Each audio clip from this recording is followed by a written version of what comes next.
In 1950, an angry young man arrives in Hollywood. Is he escaping his past? He's about to rewrite the history of cinema. His first role is a disabled war veteran, but it's him we see on screen, the man who turns heads as he passes.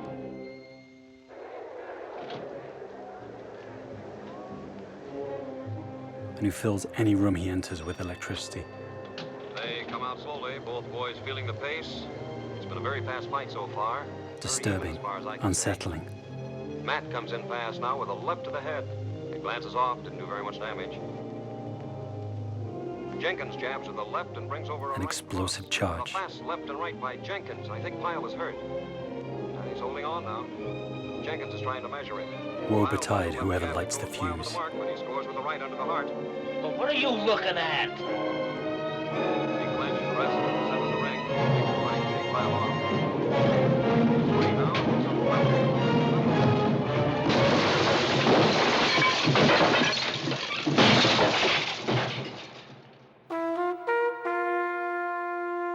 Marlon Brando is a high-tension act, and he'll remain the Hollywood rebel all his life. Dark and tormented, plagued by inner demons. Angry and strange, but with the face of an angel.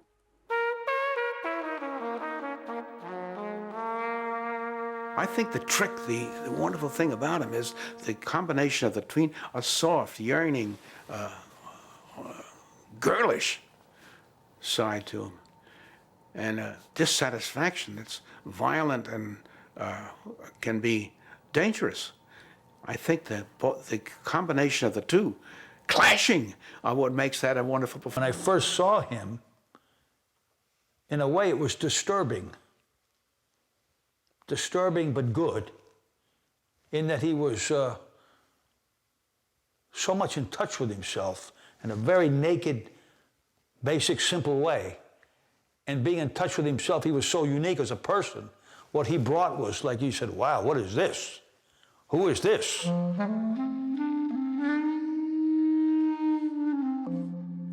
How do you get to be Marlon Brando? Through suffering, through a damaged childhood, drowning in emotions that you'll carry with you all your life. On the outside, it's the American dream, a child from the Midwest, the heart of America, raised in Omaha, Nebraska. On the inside, it's all suffering, an 8-year-old.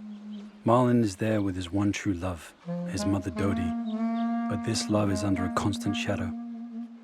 She's an alcoholic.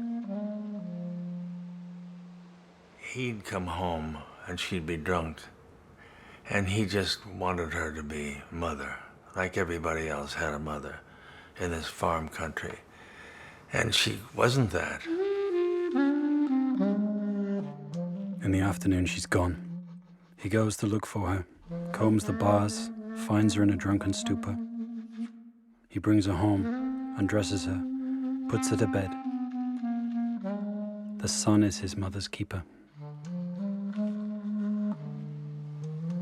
It was unbearable for him that he wanted her to pay attention to him. And as a method for doing that, he stood in front of her and imitated the animals. He just stumbled on that, you know, to imitate the cow, moo, and he rolled his eyes. And he was very good at that. And his mother would, at the most, lift up her head and smile. And he would be desperate to keep that smile, and so he'd give her more different animals to look at and to. Clowning to bring her around. It's his first role, and the key to his despair. The role of mother is played by Jocelyn, older sister to Franny and Marlon. Father's absent, off on the road as a traveling salesman of chemical products. Away from his family, he leads a double life. He chases women, has many mistresses, frequents bars and whorehouses. He's also an alcoholic. And he's also called Marlon. When he's home, he imposes strict discipline and is obsessed with appearances. His son is revolted by this hypocrisy.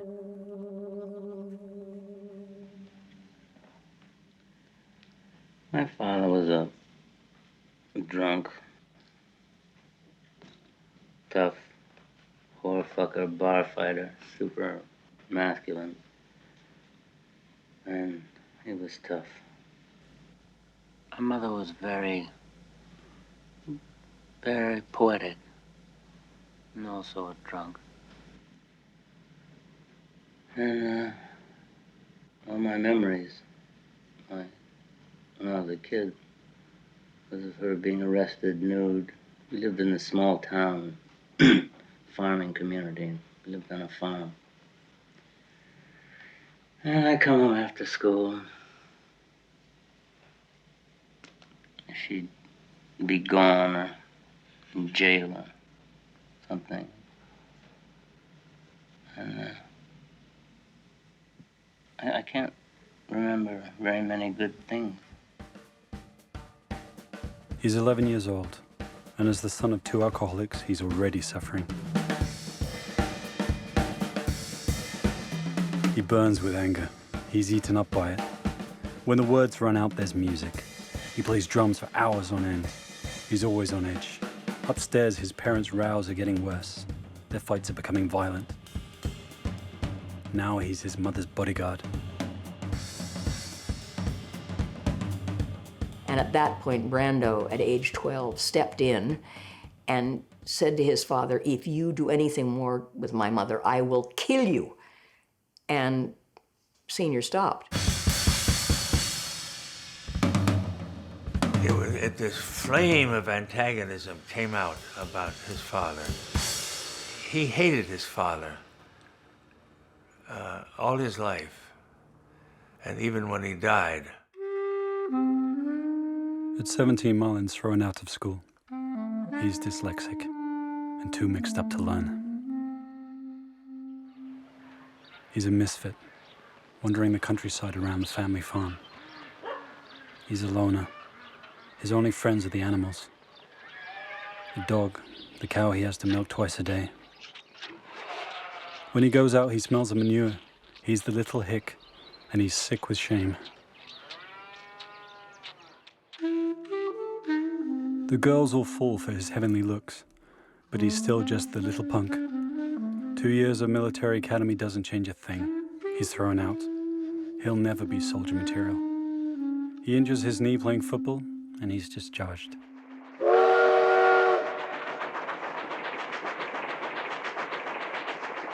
No war for Marlon.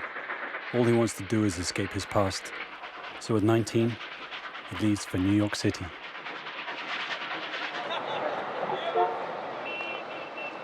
For the hick from the sticks, the big city's a shock. It's the land of opportunity, and young men are a rare commodity. Everywhere you look, hundreds of women. And on the subway, he's surrounded by new faces at last. He devours them with his eyes, riding the rails from Brooklyn to the Bronx. He finds digs at Patchen Place, a pretty little mews at the heart of Greenwich Village. His 2 sisters also moved to the village, along with their husbands and children. One is an actress, and the other studies painting. But Marlon feels trapped. What's he going to do with his life? Where does he belong?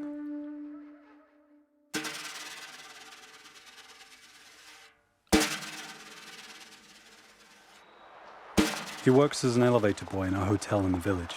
A small step, but a fortunate one. There's lots of girls going in and out of the building opposite, so he follows them in. It's a drama school. How he turned from an elevator boy and walked across the street into that class is the miracle. Because I don't think he even knew that he wanted to be an actor.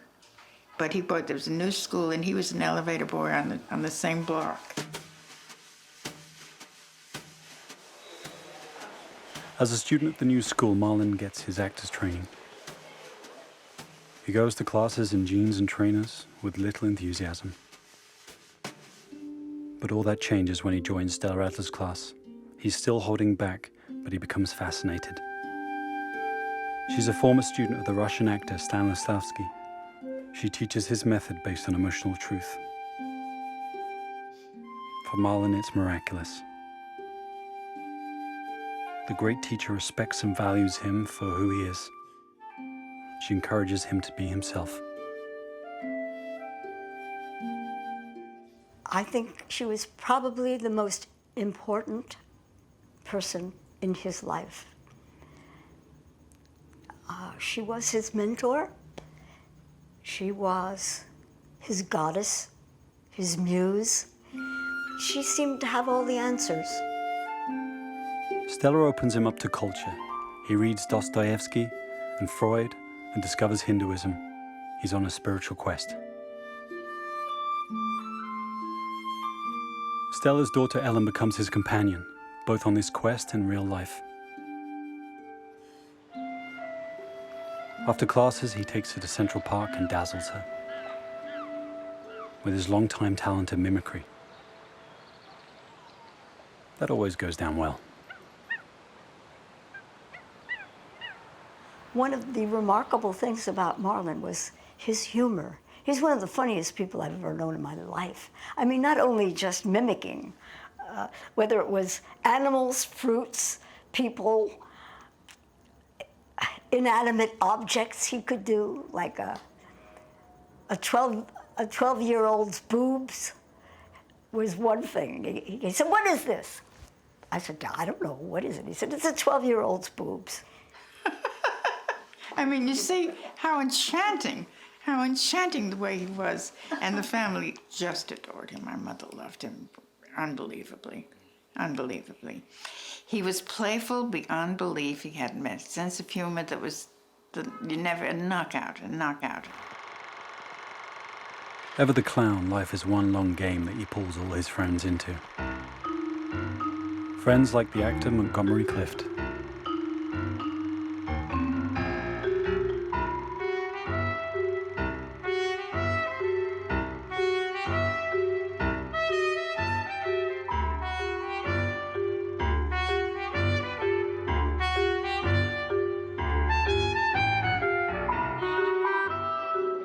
He's both masculine and feminine. A force of nature. He boxes, he hangs out at the gym. He hooks up with the ballet troupe of Catherine Dunham. He dreams of being a dancer, preferably a black one. He ends up being their conga player.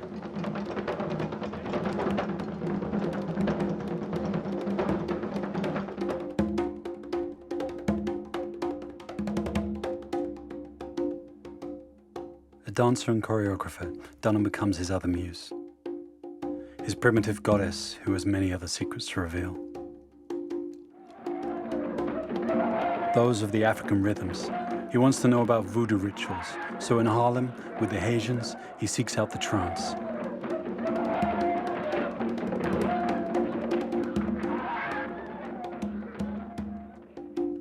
Primitive, sexual, and wild. Yet also spiritual, angelic, and thirsty for culture. Marlon Brando is both shadow and light. This gives him a certain charisma. He was like a magnet in a landmine. Once you got caught in that vibe, you were caught. He could walk into a room and the window shades would fly up. I can't explain it, but everyone would be doing something else and It's a magnetism that opens theater doors to him. The big agents in New York have spotted him now. Reluctantly, he auditions and plays a few small parts. To his own surprise, he's found his place as an actor.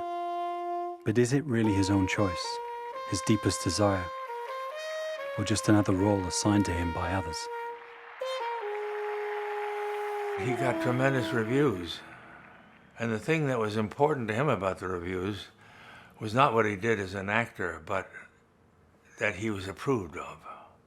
He got approval from the people who saw it. "You were wonderful, Marlon, and what are you going to do next?" And this was language he had never heard before from anyone.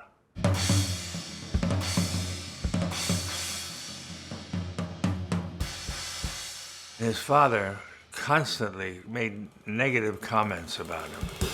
You're no good, you're lazy, you don't know anything, you'll never make a living. So Marlon was used to that he just being accosted by his words. His first big part is a play that will soon become a classic, A Streetcar Named Desire. It's the story of Blanche Dubois, a woman on the brink of madness who comes to live with her sister in New Orleans. It's directed by Elia Kazan and written by Tennessee Williams, who insists on casting a young 23-year-old who's too young for the role of Stanley Kowalski. The thing that also helped a lot in that production was that Tennessee had a crush on Brando. I'm not talking about sex now, I'm talking about person to person. He thought Brando was terrific, and he was very happy, and he supported me in it. In black moments and dark moments, he'd say, he's great, don't worry about him, he's great.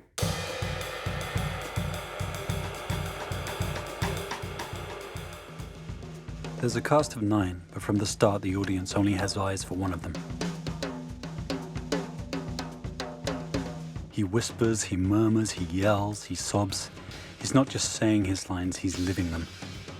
The audience of 1,400 people are enthralled. For the rest of the cast, it's like meeting a new Stanley Kowalski every night. This kind of emotional intensity, nothing like it has been seen before on Broadway. He's terrific in it because you cannot get away from him. He challenges not only the woman, he challenges the whole system of politeness and good nature and good ethics and everything else. He challenges this. And he did that. He did that in his life. You never know where the hell he was going to sleep. You don't know whom he was with. You don't know whom he was running away from. You don't know whom he was angry about. You never knew. Every day there was a drama that he brought on the set with him. The play's a sellout, a triumph in New York, and the whole world hears about it. Everybody wants to see this panther loose on stage.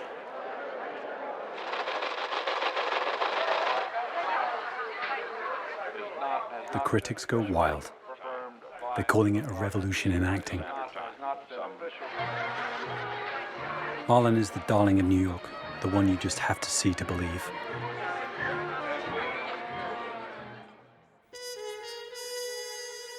It's instant celebrity, but it's a prison for someone who wants to live in total freedom.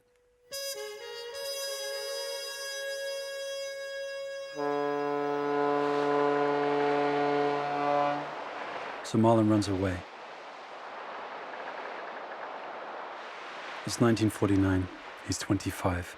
He heads to France, his promised land. It's where his heart lies. All his life, he'll run there for refuge. In Paris, he meets a young actor, Christian Macron, and falls for him. For Marlon, such a love comes easier perhaps with a man than with a woman. Their affection would last for the rest of their lives, through everything. Both traveling between France and America. Marlon will later call his son Christian. They go traveling together. Marlon is prolonging his last moments of freedom. He's at a crossroads. He has refused all film offers. Yet he's had enough of 8 shows a week in the theater. He needs money. It's time to sell himself to Hollywood.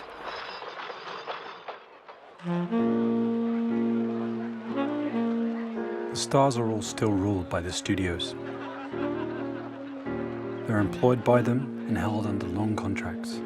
They're typecast, each with his and her speciality.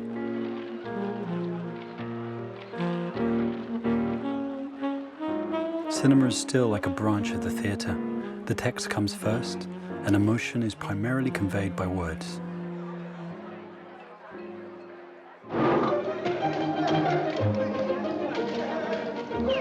For Marlon, though, physicality comes first.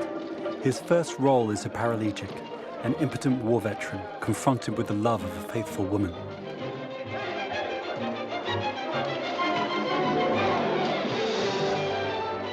To prepare for the role, he lives with a group of disabled veterans for 3 weeks. His aim is to live and feel as if he's lost the use of both legs.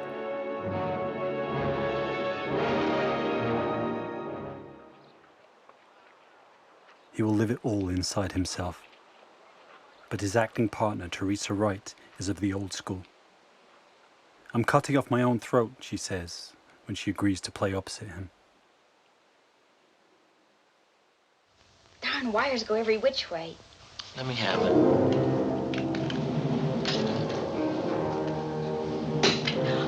My carpet. Oh, I hope it won't stain. I heard somewhere that cold water would...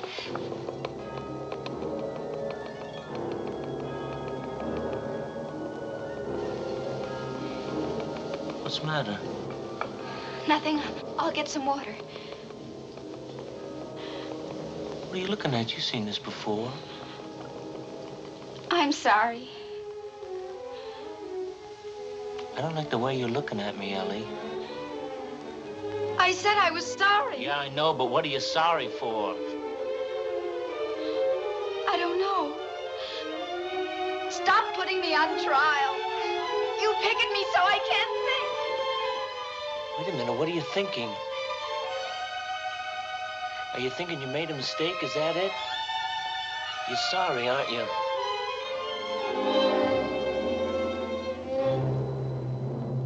The film goes unnoticed, but the showbiz world is watching, and a star is born. Most of the time, when you represent actors and directors and writers, you're seeking work for them. But I never had to do that with him. Work just came in. And then comes a truly great role. He's to play Stanley Kowalski on film. Now the world will taste Brando's rage. Once again, Elia Kazan directs. He's like a spiritual father for Marlon now, the one who had the courage to believe in him. Playing opposite Brando is Vivian Lee, the star of Gone with the Wind. Brando, the newcomer, shows them how it's done. Right from the start, differences arise between the one who's acting and the one who's living the role. He was a master of controlling silence. I mean, I noticed that too, that he would stop doing something and be quiet, and he controlled the silence.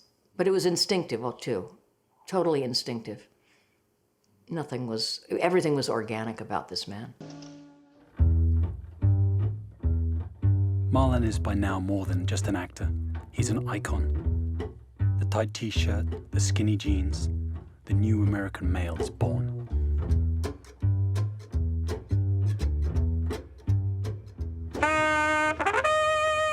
The Robin Hood of Mexico. The man with a circle around his name, a machete in his hand, fire in his blood. You? Yes, my president. What is your name? Emiliano Zapata.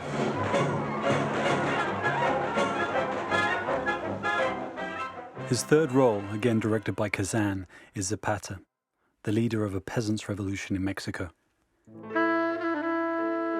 His own rebellion has turned political, but this is a Hollywood revolutionary, with latex makeup, contact lenses, and a fake mustache.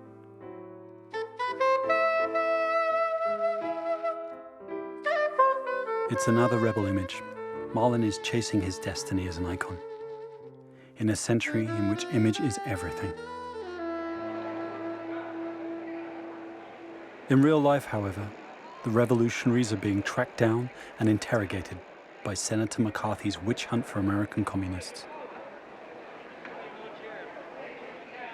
Not everyone at the hearing has the guts of screenwriter John Lawson, who pays for his courage with his career. Are you a member of the Communist Party? Or have you ever been a member of the Communist Party? It's unfortunate and tragic that I have to teach this committee the basic principles of Americanism. That's not the question.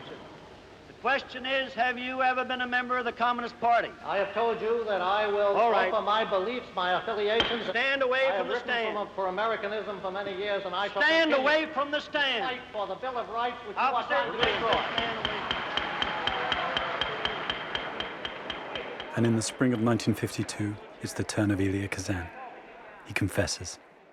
In the mid-30s, he was indeed a member of the Communist Party. He's granted immunity, though in exchange for the names of 8 of his comrades, their careers are ruined. Marlon weeps when he hears the news. His spiritual father is an informer, a fink.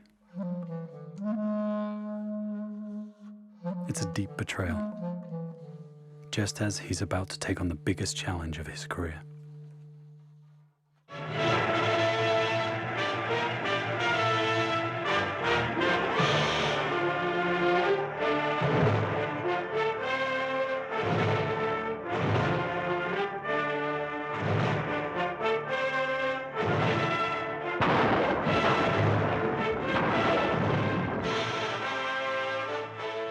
Mark Antony and Julius Caesar. Betrayal again, but this time Shakespearean style.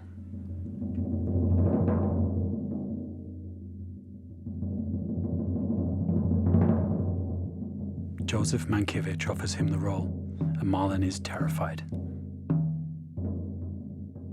He's surrounded by the best English actors like James Mason and the great Shakespeareans like John Gielgud. There he is, the hick from Nebraska, who mumbles his lines.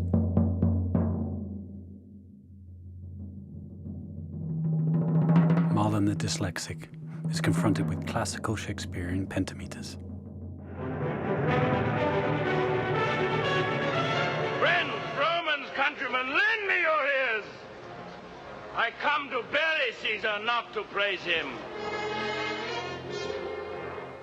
He does it for his mother Dodie, who once said to him, "You haven't done anything if you haven't done Shakespeare." Dodie was once an actress herself, a leading light in the Omaha theatre, who the local star Henry Fonda started out with. She lived for the theatre, the sets, the costumes, but most of all the stage. They used to come all the way from New York to see Dodie, but she gave it all up for her husband. It's the reason Marlon became an actor, to live her dream for her, to both impress and fulfill her. The warriors all prepared for battle, and the guardians of tradition were sizing him up. Mark Antony. Pardon me, Caius Cassius. The enemies of Caesar shall say this, then in a friend of his cold modesty. I blame you not for praising Caesar so. But what compact mean you to have with us? Will you be pricked in number of our friends, or shall we on and not depend on you? Therefore I took your hands, but was indeed swayed from the point by looking down on Caesar. Friends, am I with you all and love you all, upon this hope that you shall give me reasons why and wherein Caesar was dangerous. Or else were this a savage spectacle. Our reasons are so full of good regard that were you Antony, the son of Caesar, you should be satisfied.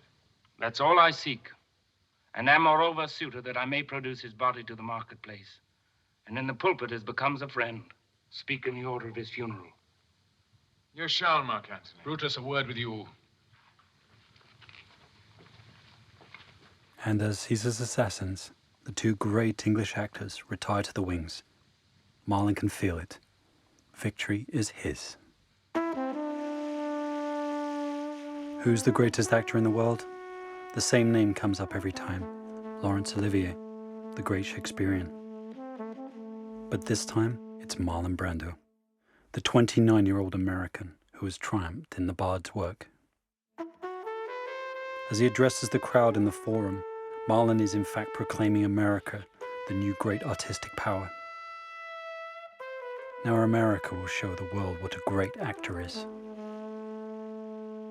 I think he made quite a mark people, you know, measure themselves before and after. Yeah, like we would meet, me, Dustin Hoffman, and Gene Hackman, and we would talk about this and that, but in a given afternoon, if we mentioned Brando's name once, we would mention it 25 times.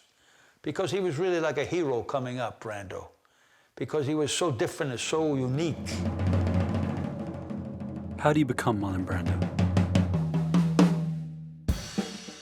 By refusing to be labeled, by laughing at expectations, above all, by remaining free.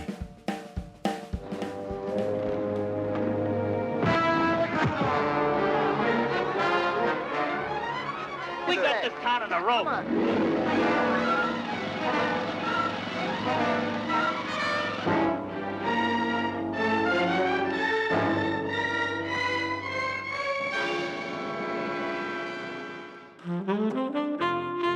So now, done with Shakespeare, Marlon takes another big leap.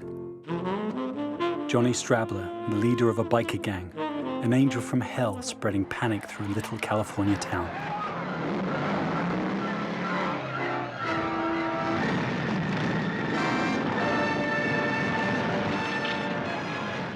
America is not yet obsessed with youth. Everyone's more interested in what President Eisenhower is up to. He's the kindly grandfather of a paternalistic nation. Marlon's being provocative now. With his leather jacket and boots, he's the face of rebellion for the suffocated youth, the spearhead. And in his wake comes a young 20-year-old singer for whom Marlon's an idol, and who adopts his masculine biker image, Elvis Presley. Then the t-shirt and jeans, the lust for life, are taken up by another young actor, James Dean, who's been following Marlon's every gesture all along. Actually, James Dean was, at that time, a very young actor, just beginning of his career. But he really he was fixed on Brando. He dressed like him. He rode motorcycle. Marlon was the first. Marlon was the first. The teenage revolution has begun, and its icons are proclaiming the advent of a new age.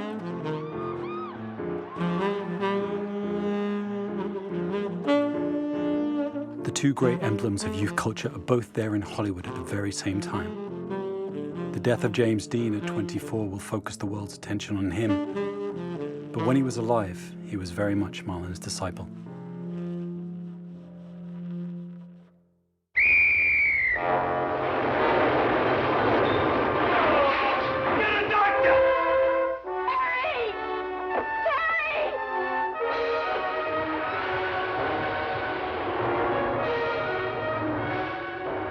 Brando's next role is Terry Malloy, a New York dock worker bound to the mob, but in search of redemption.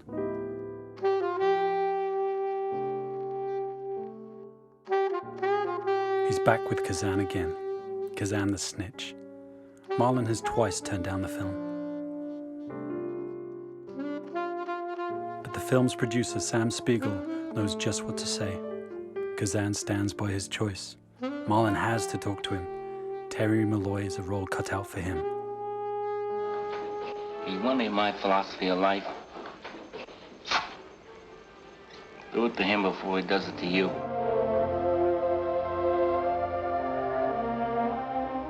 Come on, I better get you home. There's too many guys around here with only one thing in their mind.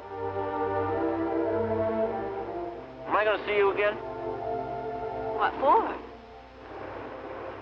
He's great in those scenes because he's a tough guy revealing a side to himself, some sort of tenderness that you did not expect. And at the same time, he's a son of a bitch and a bad person and a betrayer. Still, you wanted to help him. Stay away from me!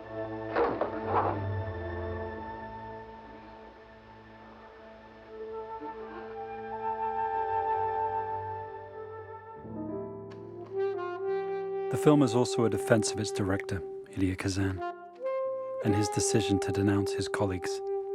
Can such an act sometimes be justified? Malloy will testify against the local mafia.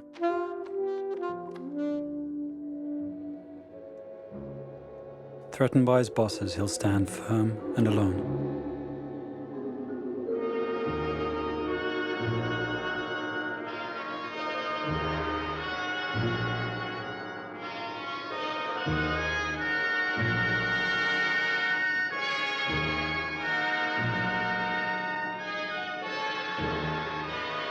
So the thug turns out to be a good guy.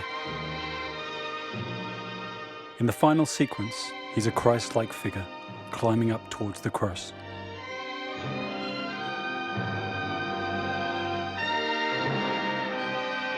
Terry has his redemption. America weeps and cheers. The rebel has come home.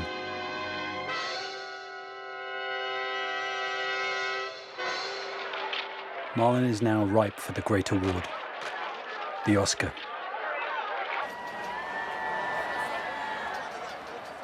The winner is Marlon Brando's On the Waterfront. It's almost obligatory now. 3 times he's been nominated and left hanging.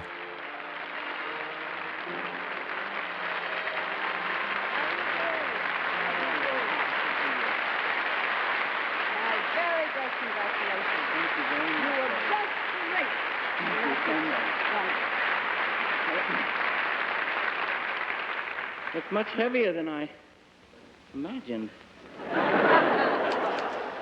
On the Waterfront walks away with 8 Oscars.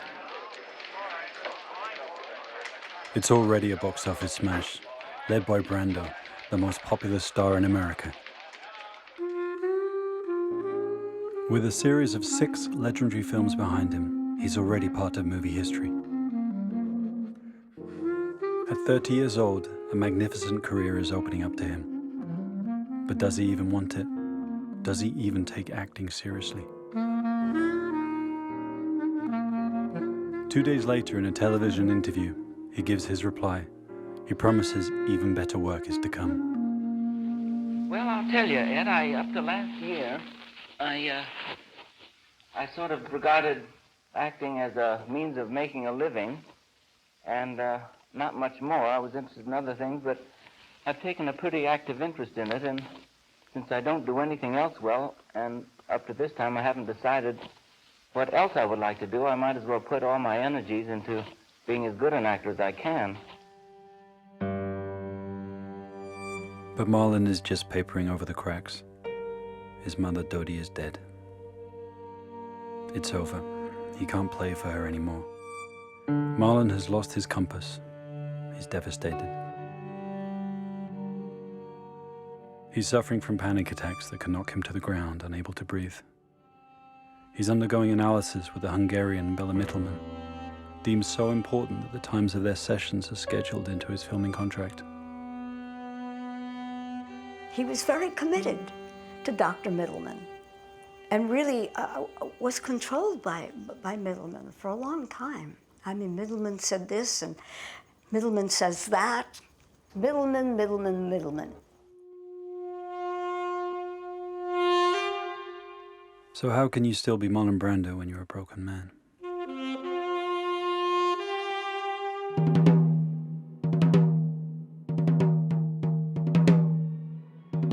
By getting involved in The Egyptian, a B-movie epic in CinemaScope, a papier-mâché Fox Studios blockbuster. Gene Tierney, Victor Mathieu, Gene Simmons, an all-star cast. They're all there, waiting on the star, the man of the moment, Marlon Brando. We went up to the 3rd floor where all the producers had offices, and Marlon said, "Excuse me a minute."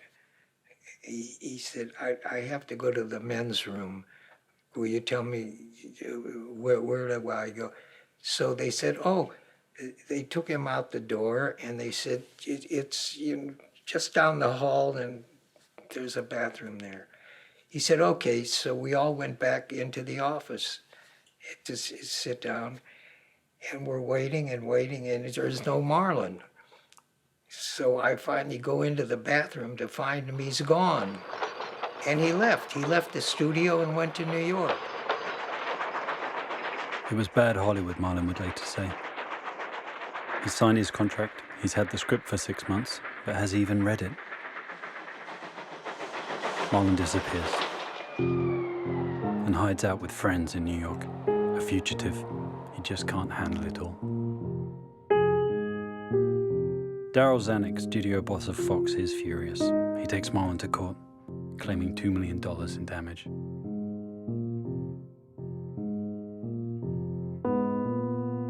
Marlon has no choice. He'll play Napoleon in Desiree, another CinemaScope romance. The Hollywood rebel, the leading light of a new generation, is transformed into a music hall Napoleon. The artistic suicide has begun. Well, that at least is becoming to the most illustrious traitor France has ever known.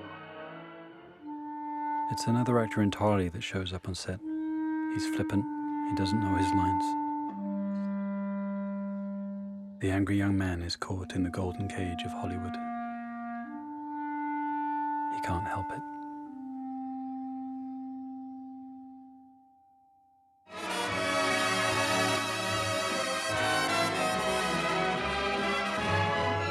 Marlon Brando never danced or sang a note in his life until he met Goldwyn. But he sings and he dances in Guys and Dolls, and he'll fracture you. Whatever you do, wherever you go, Why, Sister Sarah, why? I want to be with you. The toast of the town predicts that Guys and Dolls will be the toast of the world. At the premiere in Times Square, the crowd is restless. They're not waiting for Audrey Hepburn. They're there to get a closer look at their idol, their fantasy. Humphrey Bogart and Lauren Bacall go almost unnoticed. They say Marlon's car is coming, but it's delayed because someone broke one of the windows. It's a riot. When he arrives on foot, 50 policemen have to clear a path.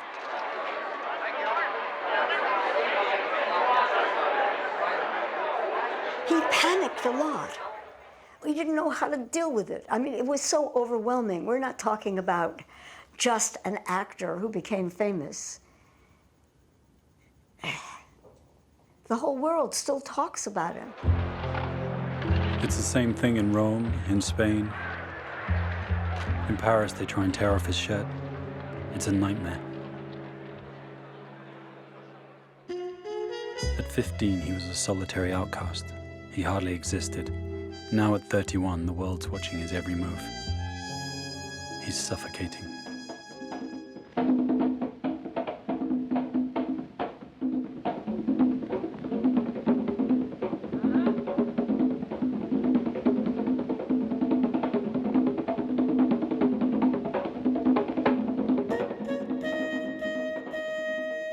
All the attention, it's pure torture. But the ladies love it. And Marlon's addicted to sex.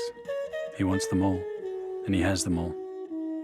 Marilyn, his alter ego, but also Grace Kelly, Ingrid Bergman, Marlene Dietrich, Ava Gardner, the entire Hollywood A-list.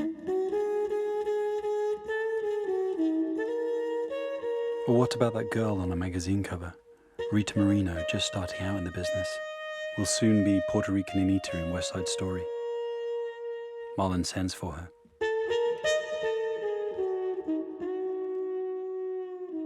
When I found myself with this colossus, this king of film, this powerful, charismatic man, I was absolutely swept away. Brando, here's the old magic, the romantic star.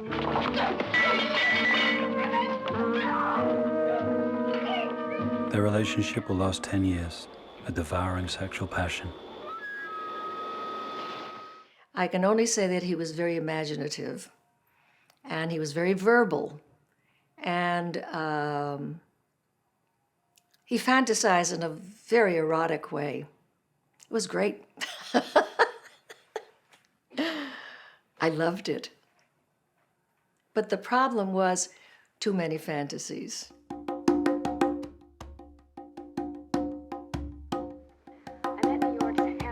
Marlon's sexual appetite knows no limits. When it comes to women, he's like a kid in a candy shop. Of his world, Mr. Marlon Brando. Very often... You're one of the prettiest interviewers that I've... Thank you. You're one of the most gracious hosts I've ever met. Oh, really? Yes. So I would just like to know what consumes your thoughts in your spare time, when you have any. Well, my thoughts are... What do you do? I'm interested in your face. Well, I'm representing WNAC. And there's always another journalist. And our viewing audience would love to know why you're here and for you to tell us about your latest movie. You talk out of the side of your mouth. Did you ever notice that? When No, you talk. It's charming. Unintentional. It's a physical idiosyncrasy, but it's a charming one. Your hair is over your eyes. We can't see your right eye. Oh, no, talking from the side of my mouth and wouldn't want to do that. An hour later in a New York street, he's giving an interview to Radio Canada about politics. But then a woman passes by. Il veut faire des distractions de cette femme. Elle est ravissante. Il faut mettre le caméra là-bas. Bon, un moment. Regarde un peu là-bas. C'est fantastique, cette femme. Ça, c'est méchant. Elle est jolie. C'est joli. Oui, elle est certainement jolie. Ah. Bonjour, madame. Mais après cet intermède, nous pouvons... Il faut arrêter tout de suite l'énergie. S'il vous plaît. Je vous laisse encore regarder. Non, c'est plus que... C'est trop pour la journée. Mais... Elle est très... Yes. How do you do? It's very nice to meet you. What is your name? Hello. Hello, sweetheart. We were just talking. Would you come in here? This is for the French... I never knew how many women Marlon had in his life. I keep reading about it from this woman, that woman, other people who said it. All I know is that when we had our relationship together, which was quite long, that it was always someone to disturb the waters. Marlon's love life was like a string of simultaneous soap operas. By the mid-50s, he had multiple lovers. Katie Gerardo, a Mexican actress. Ursula Andress, who later became James Dean's girlfriend. Carmen Amaya, the queen of flamenco. France Nguyen, a Eurasian actress. And Movita Castañeda, who would love him for 10 years. He liked to have 3 women at the same time. I'm sure at the end he still had 3 women.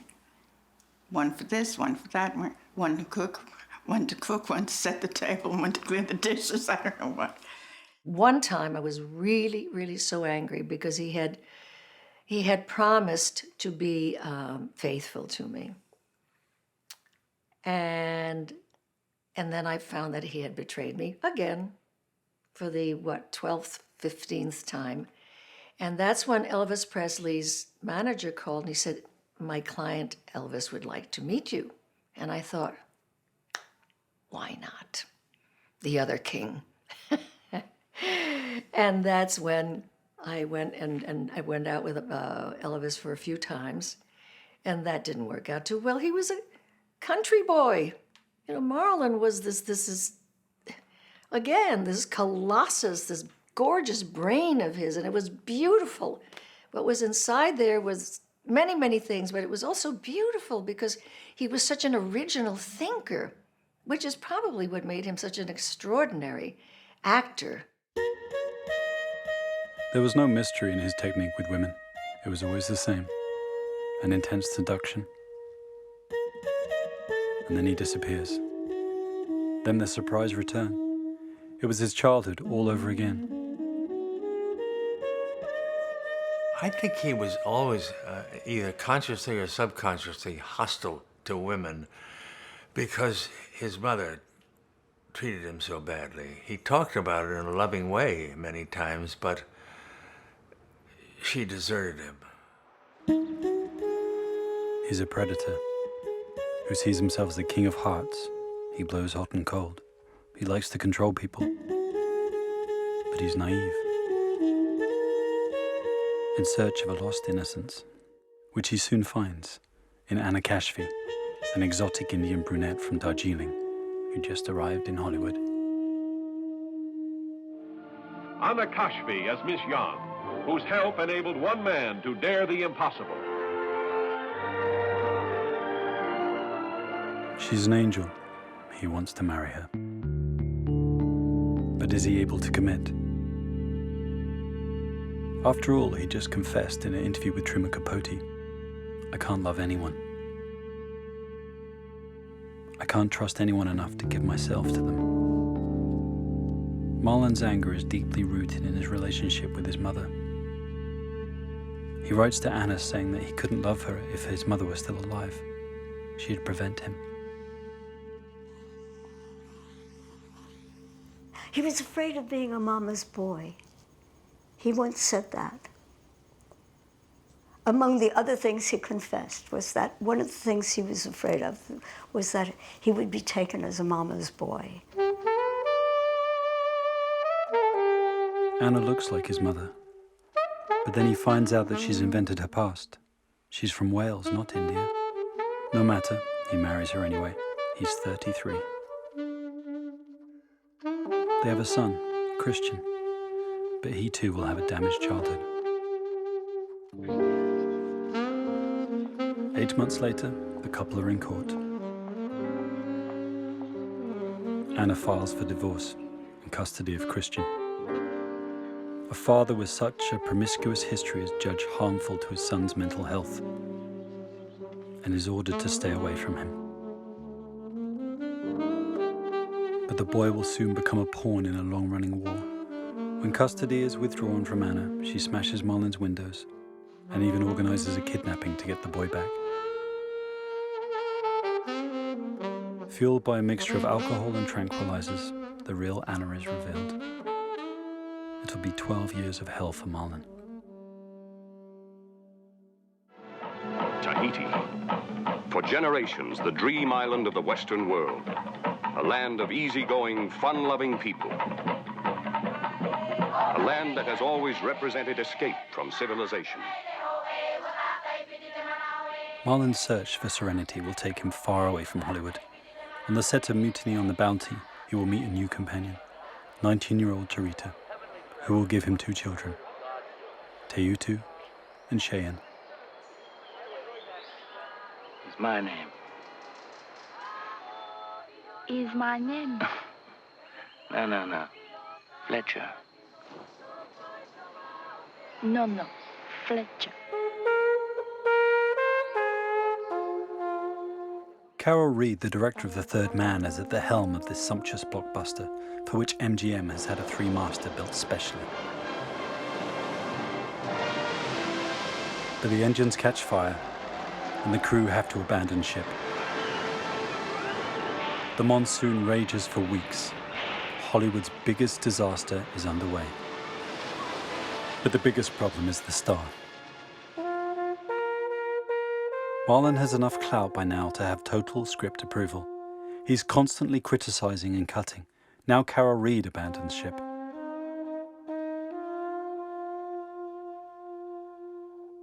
He's replaced by Lewis Milestone, and the star won't listen to him either, so he goes overboard as well.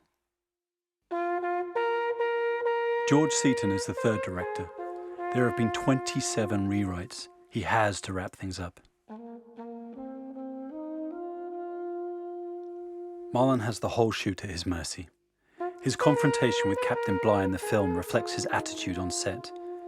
No raised voices, a very calm mutiny.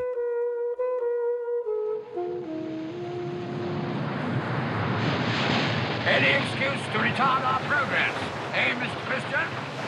But you wrong me, sir. You believe that I would willfully obstruct our progress. Come now. Why don't you admit you wouldn't lift a finger to speed it?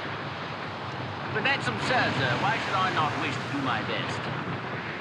Because you are the sort of self-styled gentleman who thinks only one thought. You feel only one emotion, contempt. Contempt for effort, for ambition, For anyone born less fortunate than yourself, you are poisoned with contempt, Mr. Christian, and it makes you useless to me. So who is this Brando who soon will be made to walk the plank? Is he really an actor full of contempt? Or simply a lost soul with no direction? He never really had any respect for acting as a profession.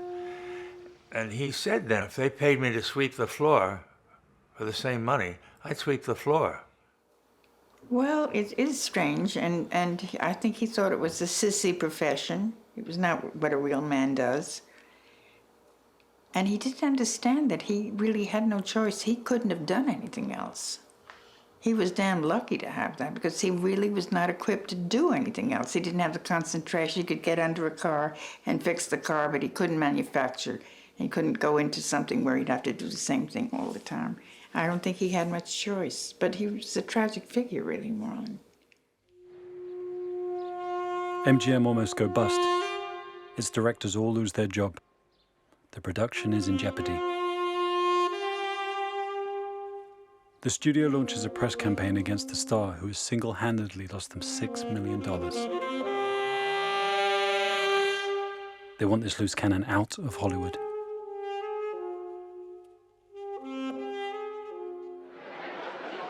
He's never really been a part of it anyway. He's always been running it down. Marlon is a lone maverick who's only been tolerated because of his talent and his commercial potential. He's not a team player. He doesn't go to the Oscars. He's had it with the frivolous world of movies. From now on, he belongs in the field, out there with those who suffer most. He becomes a children's ambassador for UNICEF. It's an angry man who arrives in Bengal. He's appalled to see all the malnourished children.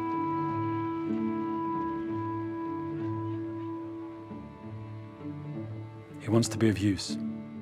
He feels alive. There's another cause for mobilization in the early 60s. One ticket. I'm sorry, I do not choose to sell your ticket. You do not choose to sell me a ticket? Is this because of my race? No comment. No comment. Thank you very much, sir. Is segregation in the civil rights movement. Farmer takes the wife. Black wife. All niggers. In Hollywood, Marlon is the force behind discussions that bring together Tony Curtis, Charlton Heston, and Paul Newman. It doesn't matter. People are interested in actors like they're interested in horse racing or auto accidents or fires.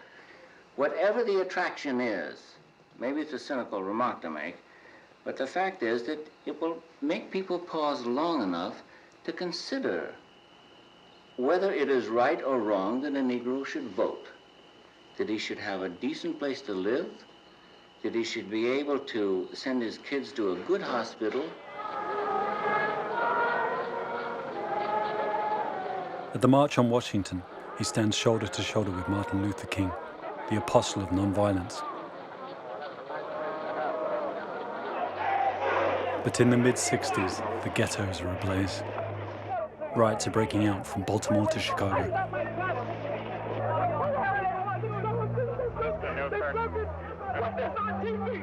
It's at this point, accompanied by his sister Jocelyn, Marlon takes the role of a Southern sheriff, another apostle of nonviolence, who faces down a white lynch mob.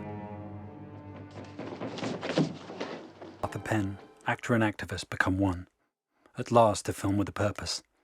Marlon isolates himself on set and gets to work.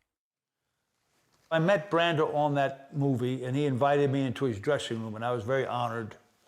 And he said, well, you think this script is pretty shitty, he said. I said, that's okay.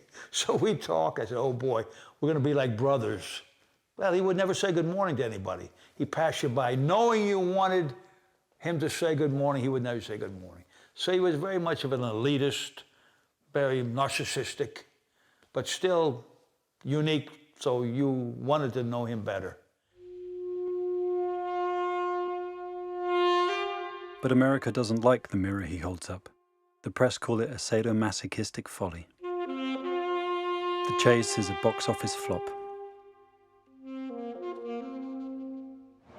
The activist stands on the side of the Black Panthers. Martin Luther King is assassinated. Marlon supports the rebels who wear black leather, the uniform of his youth, but then he distances himself from the group, which he now considers too radical.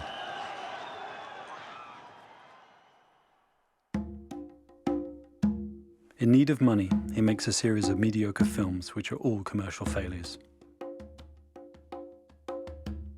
A string of 10 turkeys in just 7 years.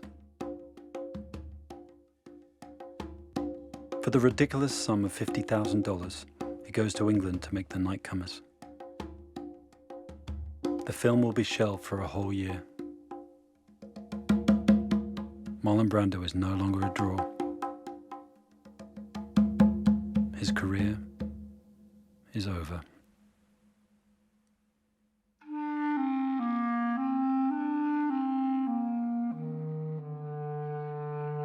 (1972), The Godfather, The Resurrection, majestic, legendary, miraculous.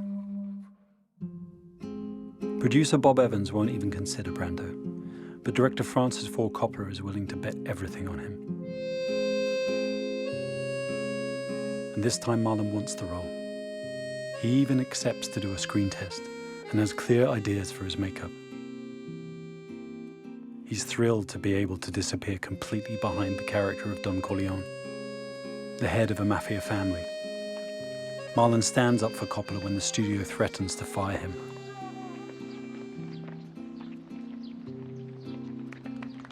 He's like a godfather to the new generation of American actors, Robert Duvall, Al Pacino, and Robert De Niro, who all see him as a role model, a symbol of freedom. They watch him closely and applaud his technique.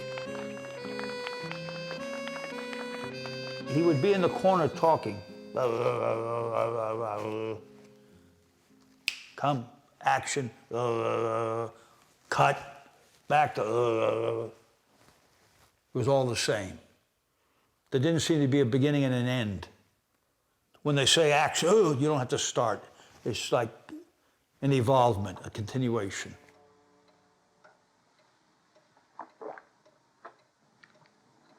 My wife is crying upstairs. I hear cars coming to the house. Consigliere of mine, I think you should tell your Don what everyone seems to know. I didn't tell Mama anything. I was about to come up and wake you just now and tell you. But you needed a drink first.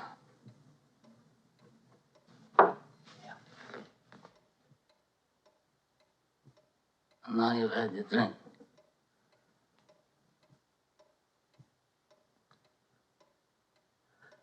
They shot Sonny on the causeway. He's dead.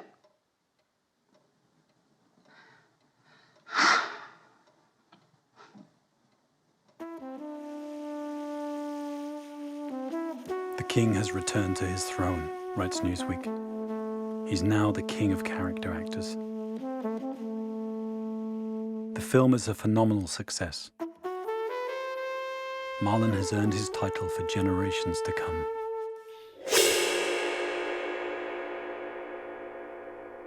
The nude man, sliced with a scalpel, as painted by Francis Bacon, inspires Marlon's next role.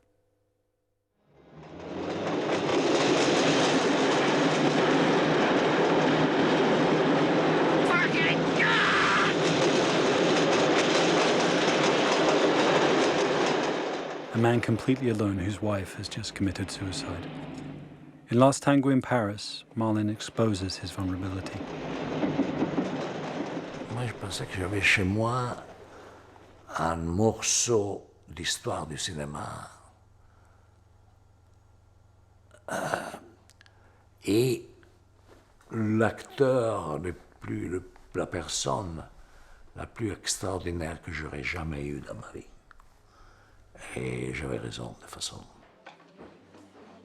Through Bertolucci's vision, Marlon rediscovers the young actor he once was, uninhibited and free to express himself. C'est un acteur qui ne voulait pas apprendre par cœur ses répliques. Mais il disait qu'il n'avait pas de mémoire. Et alors, quelquefois, il était prêt pour son gros plan. Il devait donner la réplique à Maria qui était arrivée et se mettait à côté de la caméra. Maria arrivait à côté de la caméra avec un morceau de papier, avec un peu de dialogue sur le front, de façon que lui, il pouvait lire. Et puis, il y a tout un monologue qu'il dit en regardant le corps mort de sa femme. Et devant lui, sur le mur, il s'était écrit tous les monologues. Il ne les lisait pas, mais en soulevant les yeux, il capturait un mot, et à partir du mot, il recréait le monologue. You lied to me, and I trusted you. You lied. You knew you were lying. Go on, tell me you didn't lie. Haven't you got anything to say about that? You can think up something, can't you? Huh? Go on, tell me something. Go on, smile, you cunt. Go on, tell me something sweet. Smile at me and say I just misunderstood. Go on, tell me, you pig fucker. You goddamn fucking pig fucking liar.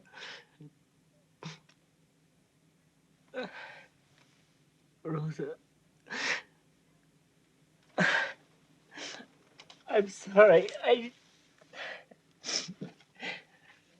just can't. I can't stand it. To see these goddamn things on your face. Je voudrais vous inviter à regarder Dernier Tango comme un documentaire un peu de cinéma vérité, comme on disait, sur Marlon. The bed is too big for the room. I don't know what to call you. I don't have a name. You want to know mine? No, I don't. I don't want to know your name. You don't have a name, and I don't have a name either. No names here. Not one name. You're crazy. Maybe I am, but I don't want to know anything about you. I don't want to know where you live or where you come from. I want to know nothing. You understand? You scared me. Nothing. You and I are going to meet here without knowing anything that goes on outside here.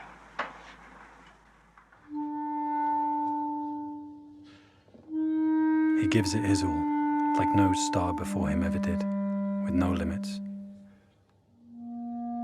To the eyes of the world, Marlon exposed his innermost suffering. But did he really want to?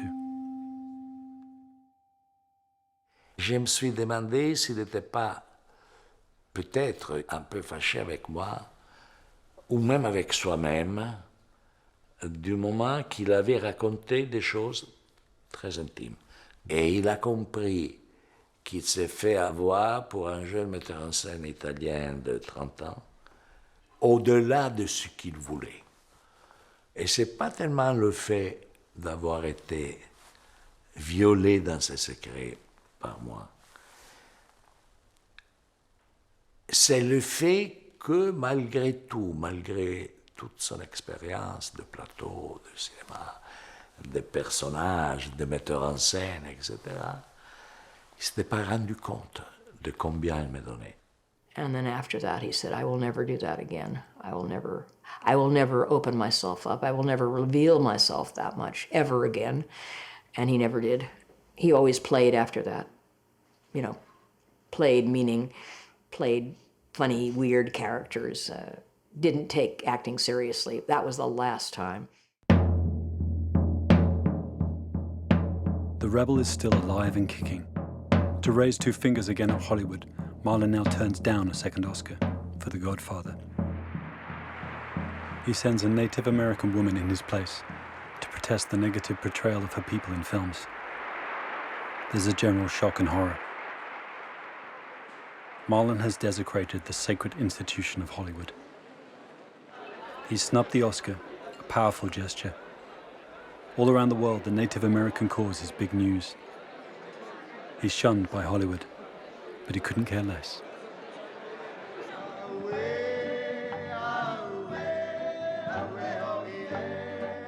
Marlon leaves it all behind for his personal paradise as the king of Aotearoa, a group of 13 little islands 50 kilometers from Tahiti.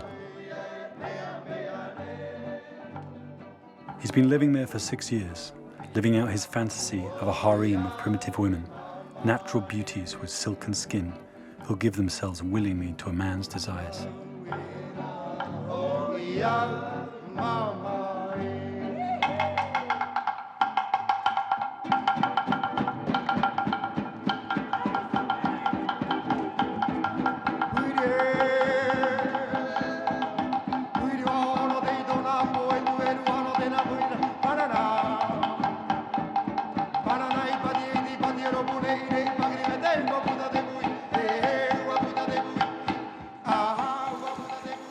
As the king of Aotearoa, Marlon is completely free. At last he can find himself. He reads, he meditates. But it will all just be another utopian dream, a tourist complex, a haven for scientists and philosophers. With their fruitless projects, all victims of a man who'd rather fondle an idea than make it happen.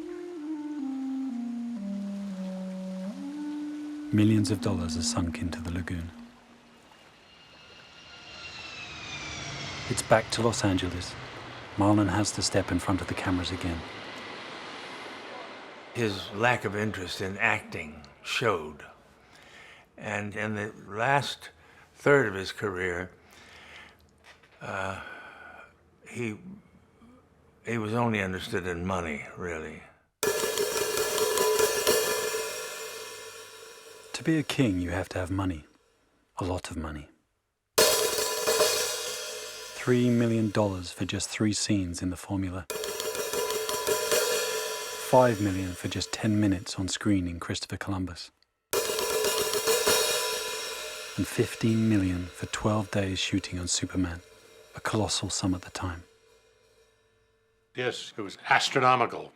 But once Marlon Brando said to them and to the world, yes, I will play Jor-El in the film Superman, the producers were now legitimate. Up until then, hard to believe who they were, or could they really make a movie like this? But once they had Marlon Brando, they were on a roll. So they paid him for his presence as much for his talent. Marlon plays Superman's father, but he doesn't know his lines. For close-ups, they have to use a doll with a teleprompter attached to its stomach.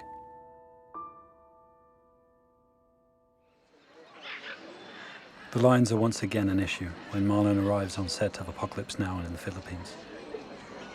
He hasn't read Conran's novel, he doesn't know a thing about his character, but he wants to discuss it right now with Coppola. Dozens of technicians stand around at a loose end. The discussions last from morning till night, and then start again the next day. Is Coppola sure about his script? Marlon has his doubts. He doesn't like the scenes on paper, and no way will he shoot them. He doesn't want to hear anything. He won't even talk about it. It's the calm mutiny all over again. The solution comes out of the blue, or rather the darkness, thanks to Vittorio Storaro. Which kind of star, which kind of big actor can play in the moment in his career, in a movie big like Apocalypse Now, with the cost of Apocalypse Now, with the cost of Marlon, in shadows? Brando loved this kind of idea. He pushed it to us even more to go in that direction, because he understood that only in this way he can build his own character. As he looms out of the shadows, Marlon is fascinating. The film wins Palme d'Or at Cannes and becomes another worldwide success. But the shadows are looming over his personal life. His lawyer and then his only childhood friend both commit suicide. Then his companion of the time dies in a car crash.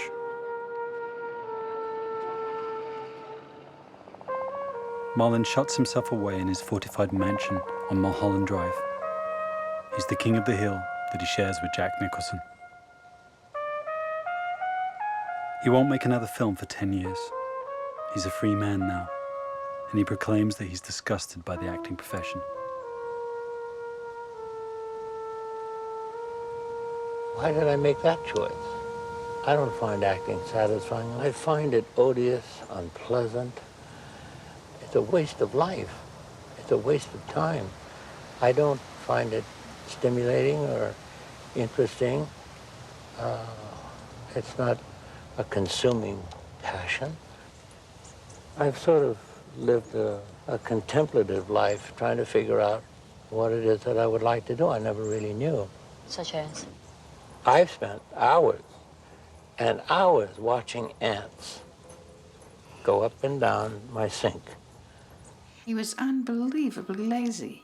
I mean, lazy. I said, I know what you do all day, Marlon. You lie in bed. He showed me that he could get the blinds to go up and down just by pressing something in his bedroom in Hollywood. You lie in bed, you've got the phone here, in the thing, and you spend your whole time talking to women. And I think he did that. He may be free, but he's not happy. And when Marlon's not happy, he doesn't drink, he eats. No limits. And now he weighs 130 kilos. Do you like yourself heavy? I don't care. I been heavy, I've been thin, and I'll be thin again. Yeah.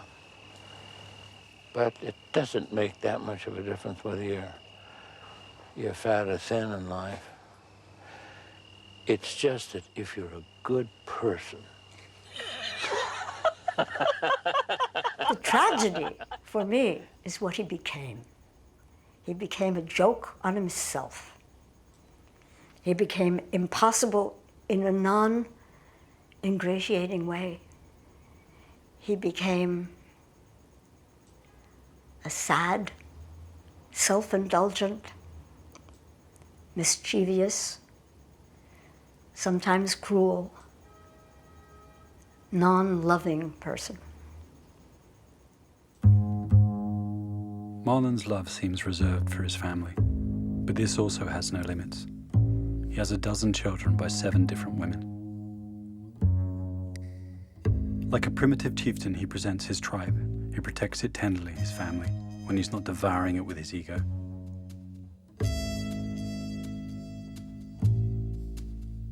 Cheyenne is his 20-year-old daughter by Tarita.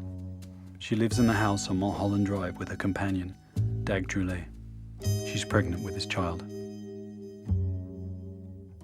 Nearby, like a zombie, lives Christian, his son with Anna Kashfi, the survivor of a damaged childhood. On the 16th of May, 1990, Christian shoots Dag Droulet at close range. Murder has descended on the Brando home.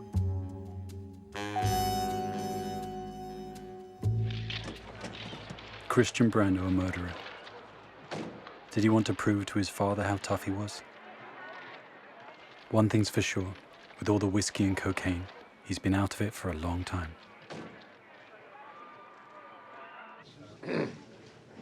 On the day of the verdict, Marlon is the last witness to speak. He begs the judge for clemency. For 2 hours, he gives the greatest performance of his life. But this time, the movie is for real. Looked weird. I said, and he said, I killed Dag. And I looked at him and went right in the other room. I saw Dag lying there.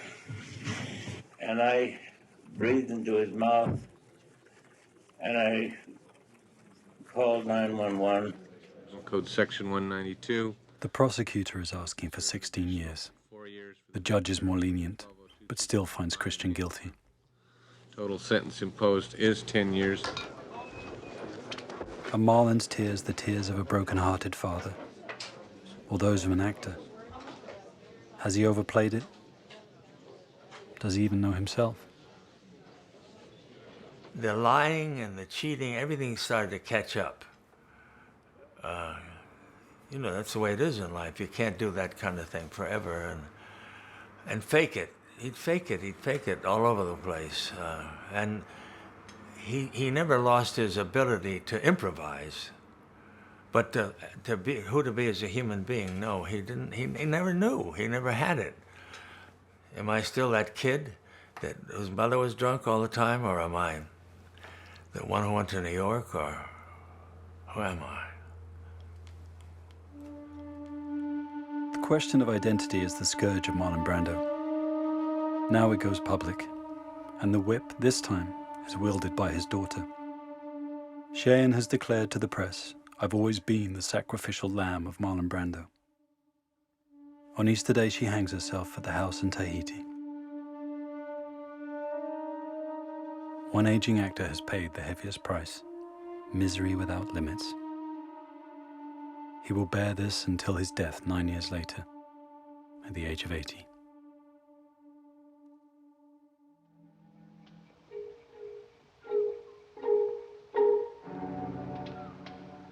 But from the heart of darkness, a light still shines.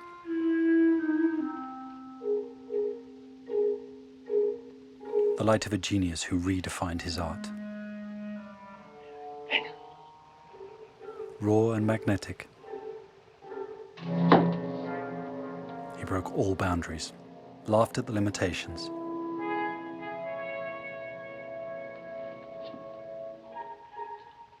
and revealed to us something never seen before.